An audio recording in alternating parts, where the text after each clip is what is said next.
सावन के महीने का नियम, 2 लोटे जल लेकर देवाधिदेव महादेव के सामने जाइए। यहां अशोक सुंदरी वाली जगह से दोनों धार एक साथ चढ़ाना प्रारंभ करिए और करते करते वो धार शंकर भगवान के शिवलिंग पर ले जाकर छोड़ दीजिए। ये सावन के महीने के अगर आपने मात्र 7 दिन भी लगातार अगर ये धार आपने चढ़ा ली है तो देवाधिदेव महादेव की कृपा से 3-4 महीने में सूचना आपको प्राप्त हो ही जाए। आपके घर के पास में जो शिवालय है भगवान शंकर का एक छोटा सा शिवलिंग है, मानो अगर दिल से तुमने मान लिया कि ये केदारनाथ है, दिल से तुमने मान लिया कि ये महाकाल है, दिल से तुमने मान लिया कि भीमा शंकर है, दिल से तुमने मान लिया कि ये मल्लिकार्जुन है, दिल से तुमने मान लिया कि विश्वनाथ है। जिस दिन तुम्हारा मन पर जाए, श्रावण के महीने में जब तुम 2 लोटा जल चढ़ाने के लिए जाओगे,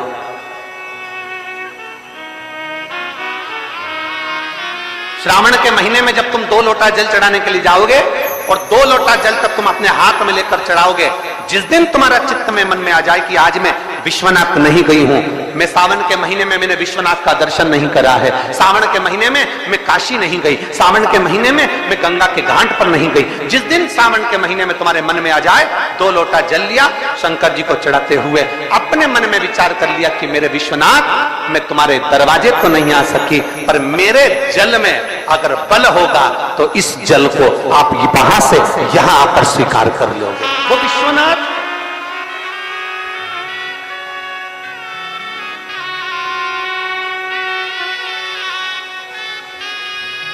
पहला दिन लगे 2 लोटा जल चालू कर दो। श्रावण के पूरे महीने 2 लोटा जल अपने घर से लेकर जाओ और अपने घर से जब जल लेकर जाओ तो ये विचार कर कर जाना, आज मैं शिव को काशी में, आज मैं शिव को केदार में, आज शिव को अमरनाथ में, आज शिव को भीमा शंकर में, आज शिव को मल्लिकार्जुन में। और फिर निवेदन करूंगा, जिस बहन को 19 और 20 साल तक भी औलाद नहीं हुई हो तो कृष्णेश्वर महादेव का नाम लेकर 2 लोटा जल तुम्बकेश्वर महादेव का नाम लेकर चढ़ा कर देखना, सावन के बाद में बाबा संतान जरूर देगा, झोली जरूर भरेगा।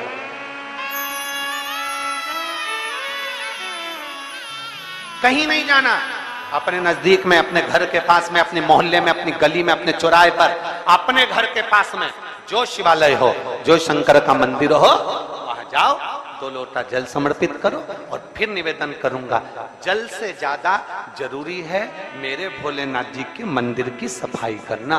अब कीचड़ चालू हो जाएगा, पानी चालू हो जाएगा, सावन का महीना चालू हो जाएगा, अपने साथ एक कपड़ा लेकर जाओ, बाबा के मंदिर को पूरा साफ कर कर, बाबा के शिवलिंग का स्नान कर कर, बेलपत्र निर्माल्य जितना पड़ा है उसको उठाकर कहीं विसर्जन के लिए, किसी नदी तालाब बावड़ी में नहीं, किसी कुएं में नहीं, निर्माल्य तालाब में, नदियों में, बावड़ी में डालने के बाद वो निर्माल्य सड़ता रहता है, नदी नाले का पानी सूखता रहता है, उसमें कीचड़ इकट्ठा हो जाता है। उस निर्माल्य को इकट्ठा करो, गाड़ी में भरो, किसी एक खड्डा खोदकर वहां दबाकर उसकी खाद तैयार करो और बाद में बेलपत्री के वृक्ष के नीचे उसको डालते रहो। पर ध्यान रखना कि निर्माल्य हमें नदी तालाब बावड़ी कुएं में नहीं डालना है, महादेव से कहना नहीं आता। तब हम क्या करें?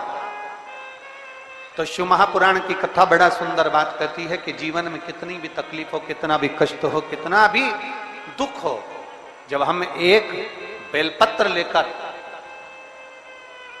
भगवान शिव को समर्पित करने के लिए जाते हैं और दिल से, हृदय से, भाव से जब एक बेलपत्र समर्पित करते हैं और 1 लोटा जल अशोक सुंदरी पर चढ़ाने के बाद हम देवाधिदेव महादेव को जब समर्पित करते हैं तो ये निश्चित है हमारे दुख, हमारी तकलीफ, हमारे कष्ट को मेरा शंभू काटता जरूर है, ये निश्चित था। बोल बम का नारा है, जरा जम के, बोल बम का नारा है, सारी समस्या का हल। जब हमारे भीतर कोई तकलीफ होती है, हमारे भीतर जब कोई कष्ट होता है, हमारे भीतर जब कोई दर्द होता है, हमारे भीतर जब कोई दुख होता है, तब हम देवाधिदेव महादेव को 1 लोटा जल समर्पित कर कर अपने हृदय की बात भगवान शिव से जरूर करते हैं। जरूर थोड़ी सी भी विषम परिस्थिति चल रही है, थोड़ा भी तकलीफ चल रही है, थोड़ा भी कष्ट आया है जीवन में, थोड़ा भी दुख, थोड़ी भी तकलीफ, थोड़ा भी दर्द, थोड़ा भी कष्ट अगर आपके जीवन में आया है तो शिव महापुराण की कथा कहती है सबसे पहले भगवान शंकर की शरणागति में जाए, भगवान शिव के पास जाए। सबसे पहले भगवान शिव के पास पहुंचे और भगवान शंकर के पास जाकर अपने हृदय से, अपने दिल से, अपने मन से, अपने भाव से भगवान शिव को अपने मन की बात देवादिदेव महादेव को कहना प्रारंभ कर।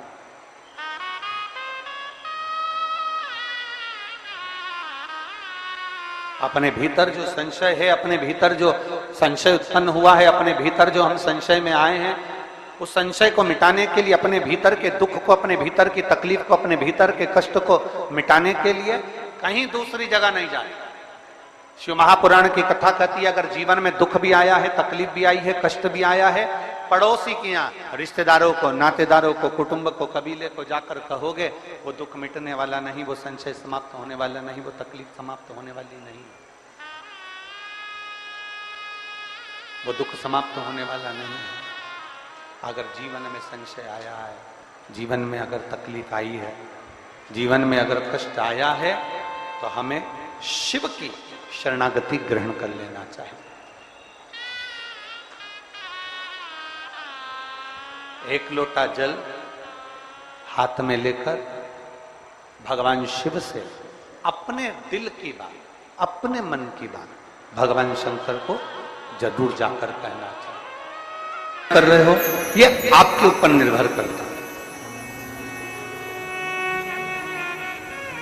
मां, महात्मा और परमात्मा,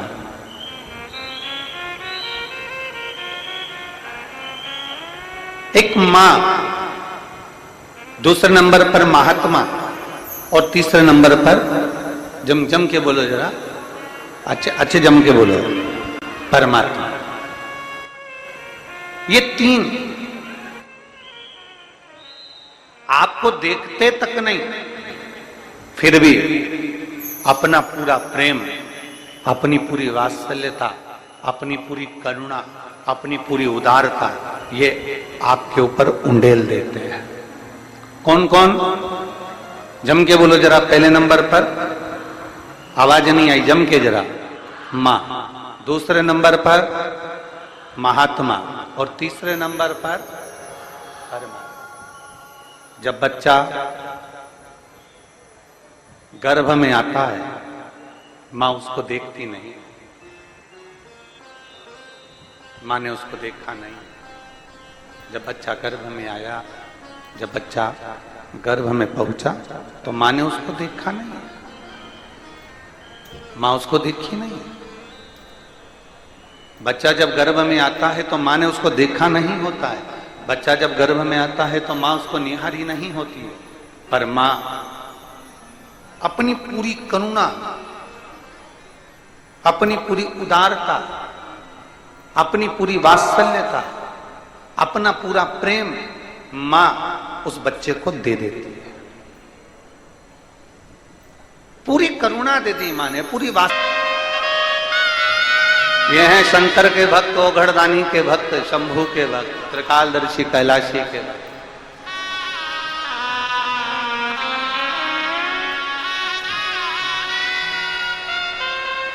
अपने नेत्रों से दर्शन करते रहते हैं। भगवान ब्रह्मा अपने नेत्रों से दर्शन करते रहते हैं, पर शंकर जी के नेत्र बंद रहते हैं, शिव जी के नेत्र बंद रहते हैं। शंकर भगवान समाधि में डूबे रहते हैं, शंकर भगवान समाधि में लीन रहते हैं। तो कई लोग, कई जिनके मुख में जो आता है, जिनके विचारों में जो आता है, वो कह देते हैं कि शंकर जी की आराधना नहीं करना चाहिए, क्योंकि शंकर तो समाधि में डूबे रहते हैं, वो तो देखते ही नहीं है। पर उनको समझाना ये है कि नानू मां का चरित्र कह रहा है कि नानू मां के पिता मछली पकड़ने का जाल बनाते हैं और ध्यान नानू मां पर रहता है। एक पनिहारन पानी को लेकर जाती है, सिर पर हंडे पर हंडा, मटके पर मटका, मटके पर मटका, मटके पर मटका रखती है, चलती जाती है, पड़ोसन से बात करती है, पर ध्यान मटके पर रहता है। एक माँ अपने बच्चे को लेकर बाजार में जाती है, सामान कितना भी खरीदे पर बच्चे पर ध्यान रहता है। एक पिता अपने काम में ध्यान देता रहता है।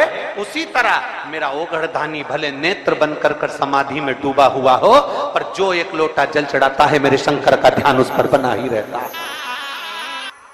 वृक्ष लता से स्नान कराऊंगी, ये अपने भीतर एक संकल्प अपने भीतर लेना है कि श्रावण के महीने में हमें शिव को कैसे रिझाना है,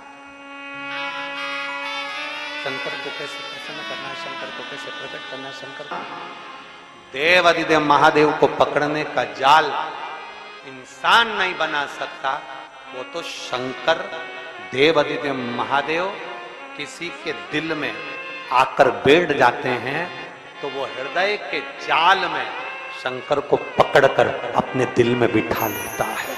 कोई कोई लिंग के सम्मुख में सत्य बोला है। घर में जब शुभ आयोजन होगा, घर में जब शुभ शकुन होगा, घर में जब शुभ कार्य किया जाएगा, घर में जब वंश की वृद्धि हो रही होगी, घर में कोई नया मेहमान आ रहा होगा, घर में कोई आतिथ्य हो रहा होगा, कोई नया मुहूर्त हो रहा होगा, तब हे नारायण आप सत्य बोले हो, इसलिए आपकी पवित्र पूजन प्रत्येक घर में पूर्णिमा, अमावस्या, एकादशी, द्वादशी, संक्रांति आदि का दिन आपके इस स्वरूप की पूजन पूरा ब्रह्मांड करेगा और आपको लोग सत्यनारायण भगवान के नाम से पुकारेंगे। बोल सत्यनारायण भगवान की। इसीलिए स्कंद पुराण का रेवा खंड कहता है, इसलिए हमारे यहाँ जब सत्यनारायण भगवान की हम कथा श्रवण करते हैं, प्रथम अध्याय पूर्ण होता है, द्वितीय अध्याय पूर्ण होता है, तो विद्वान ब्राह्मण जन कहते हैं इति श्री रेवा खंडे प्रथम अध्याय। तो ऐसा रेवा खंड में से भगवान सत्यनारायण के सुंदर स्वरूप का वर्णन आता है, शिव महापुराण में से भगवान सत्यनारायण के स्वरूप का वर्णन आता है, भगवान शिव की पवित्र कथा का वर्णन आता है, भगवान शंकर के सुंदर स्वरूप का वर्णन आता है, और भगवान नारायण का एक नाम सत्यनारायण। महीने 2 महीने, 3 महीने, 6 महीने, 4 महीने, 8 महीने, 10 महीने, 12 महीने में एक नियम बना लो कि हमारे घर में हम सत्यनारायण भगवान की कथा किसी ब्राह्मण जन को बुलाकर करवाकर यज्ञ ग्यारी करवाकर अपने जीवन को सार्थक बनाएंगे, क्योंकि सत्यनारायण की कथा भी शिव की कृपा के आनंद में होती। कहते हैं जहां सत्यनारायण की कथा होती है वहां शंकर की भी कृपा नित्य बनी रहती है, क्योंकि शिव ने ही तो उपदेश दिया है।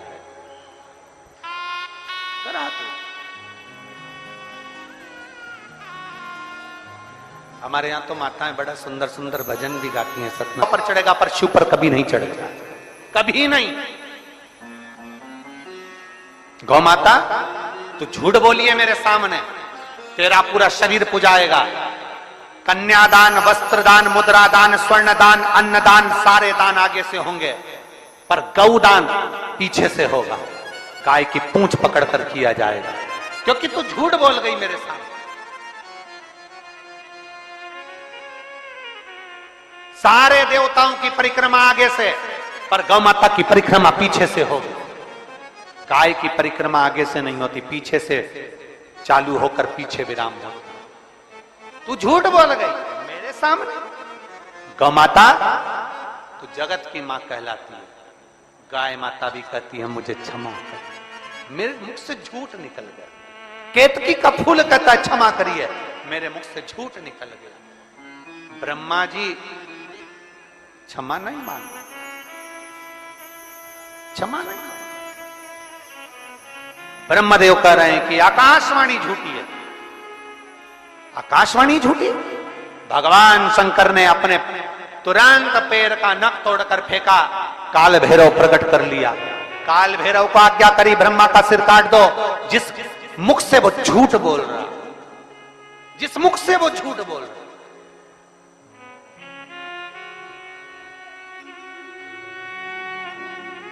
ब्रह्मा जी के सम्मुख में काल भैरव प्रकट हो गए।